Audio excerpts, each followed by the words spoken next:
Eis que no mar se levantou uma tempestade, tão grande que o barco era coberto pelas ondas. Ele, porém, estava dormindo. E os seus discípulos, aproximando-se, o despertaram, dizendo: Senhor, salva-nos, que perecemos. E ele disse-lhes: Por que temeis, homens de pouca fé? Então, levantando-se, repreendeu os ventos e o mar, e seguiu-se uma grande bonança. E aqueles homens se maravilharam, dizendo: Que homem é esse, que até os ventos e o mar lhe obedecem? Olá, meus consagrados. Para acontecer aquilo que está narrado aqui e com essa intensidade toda, há uma razão topográfica de natureza daquela região mesmo. Aquele lugar faz parte de uma depressão que é fruto de uma falha de placas tectônicas que começa lá em cima na Síria, atravessa o Vale do Rio Jordão e entra no Mar da Galileia, que é um lago de águas doces, com 12 quilômetros por 17. Uma água acumulada numa depressão, num cânion entre Israel e a Jordânia. Esse abismo ali, agora cheio de água, é cercado por montanhas dos dois lados. E ali se cria um vácuo. E os ventos descem das montanhas com muita força.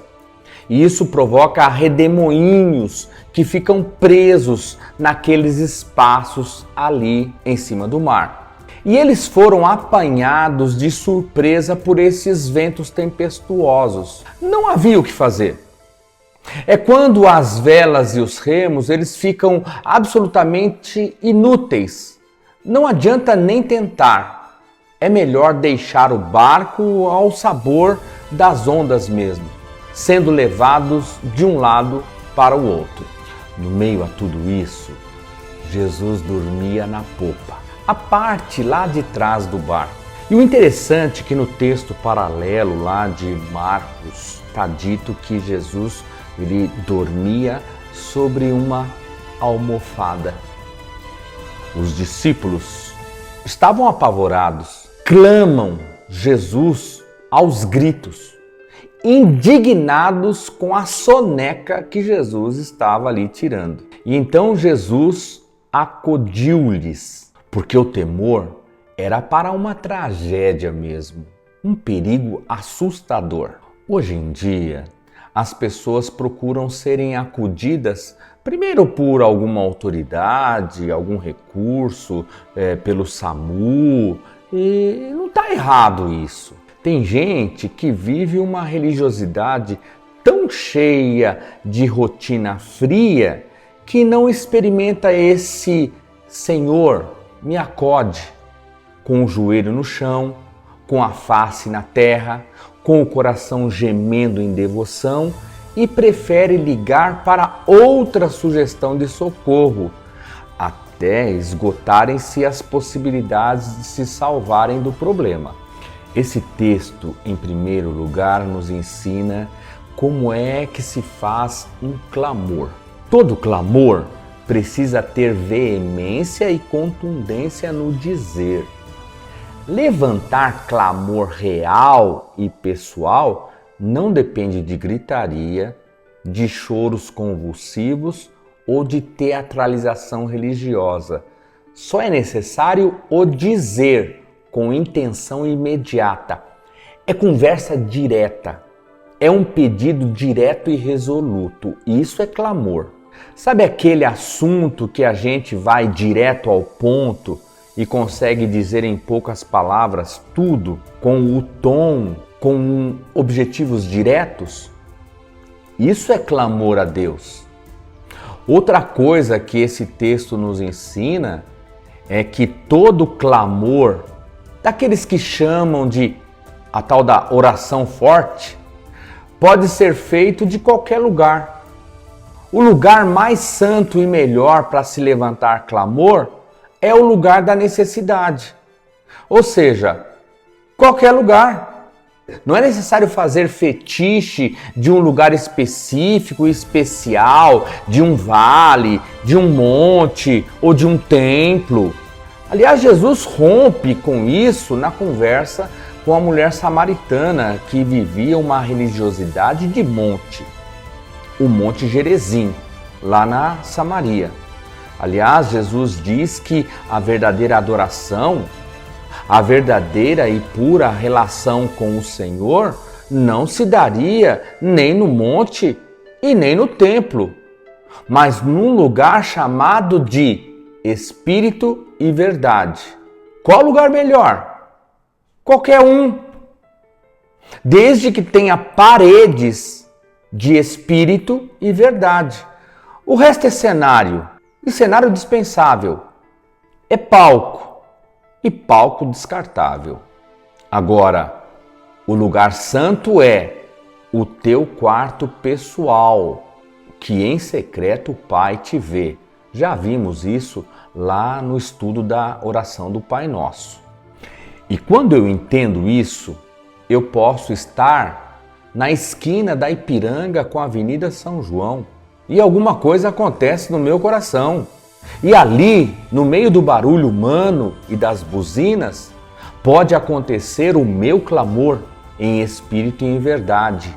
Ali será o lugar santo, desmistificado, porque é o santo que oportuniza o lugar e faz desse lugar santo. Esta disposição de fé diante de Deus é que faz a diferença. Você pode estar em qualquer lugar, até dentro do ventre de um peixe, como Jonas, sem vestes sacerdotais, envolvido por algas e fedido. Qualquer lugar, você vai clamar ao Senhor e ali se fará uma catedral da comunhão e do ouvido pronto do Senhor para te ouvir. No caso dos discípulos aqui, nem terra consagrada tinha. Era um barco no meio do nada, água por todo lado. E eles clamaram ao Senhor. É preciso desmistificar estas coisas. Senão os crentes vão associar monte com lugar santo e vale como lugar de tormento. E que planície é um lugar de paz. É só uma questão topográfica na terra, só isso. Jesus frequentemente se retirava, sumia para orar no deserto, nas grutas do deserto. E é só para ficar sozinho. Momento de solitude, de tranquilidade e intimidade com o Pai, sem ruídos para interferir. Só isso. Só isso. O que vale dizer, nem sempre um deserto é lugar mau. O ministério mais bem-sucedido da história aconteceu no deserto. Lembram o do João Batista? Já ouviram falar da voz do que clama no deserto? Os crentes precisam saber que o orar sem cessar é orar em espírito. É quando o meu pensar é um orar. E é também quando um orar é pensar. Quando o homem espiritual funde-se completamente num todo em Deus, sem tirar o dedo da tomada, sem desligar o disjuntor. Ligado em Deus, no Espírito, todo dia, o dia todo. Tu não te importas se a gente vai morrer ou não? A pergunta que não cala é: por que está dito aqui que Jesus dormia o sono da pedra profundamente? E a impressão que eu tenho, manos, num primeiro momento assim, é que Jesus se entregou ao sono profundo de maneira propositada, com deliberadas intenções. O Deus que estava no barco replica: por que é que vocês estão tímidos? Por que vocês não reagem? Por que é que vocês não confiam? Eu preciso estar acordado, com o olho arregalado, como uma sentinela do ânimo de vocês? Vocês não acreditam na segurança de estar comigo? E diante da menor desconfiança da minha ausência, vocês ficam assim? Vocês não acreditam no Deus que é bem presente na tribulação? Deus presente na tempestade? Que para Deus não existe nem dia melhor nem pior? Vocês não creem que a minha simples presença aqui é a garantia da sobrevivência de vocês? E vocês entram nesse pânico enlouquecido? Vocês ainda não internalizaram o significado da minha presença, ainda que tenha aparência de sono. Não dormita nem dorme aquele que viaja e que está com vocês. E eu estarei convosco todos os dias até a consumação dos séculos. Esta repreensão de Jesus parem com isso. Não permitam que o coração de vocês fique com uma tempestade incontrolável do lado de dentro.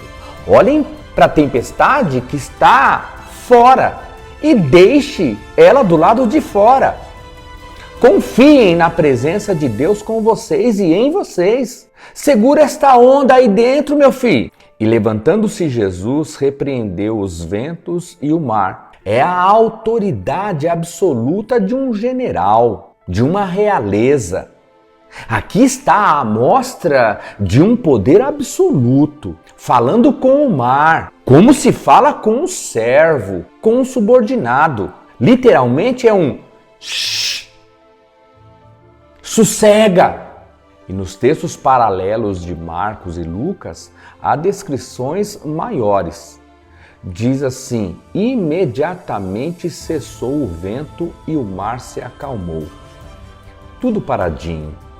Barulho só da marolinha batendo no casco do barco para dizer da vida que não parou. O que restou foi a estupefatização deles, absolutamente impactados, dizendo: quem é esse homem que até as forças da natureza obedecem a ele? Gravíssimo. É o desconhecimento de quem é Deus. O mundo está cheio de modismos, de crendices. Uma nova a cada tempo. Mas toda modinha passa, vai embora. Só o que fica é a palavra de Deus que testifica dele. Quem não conhece a palavra de Deus tem apenas impressões sobre ele. E ficam assim, atordoados, chocados, atropelados por um caminhão histórico, com a pergunta que não cala: quem é esse? Quem é esse que não conhecíamos, apesar de termos visto tantos milagres? Mas agora não. Agora tem a ver com as forças da natureza. O Paulo diz em Romanos 8 que ele, Jesus, foi posto acima de todo trono, soberania e poderes. Olha, queridos, não há maior debilidade na vida humana do que a de não conhecer o Senhor. Quem não o conhece vive uma realidade religiosa de sustos, de crendices emocionais, que depende da circunstância e do momento.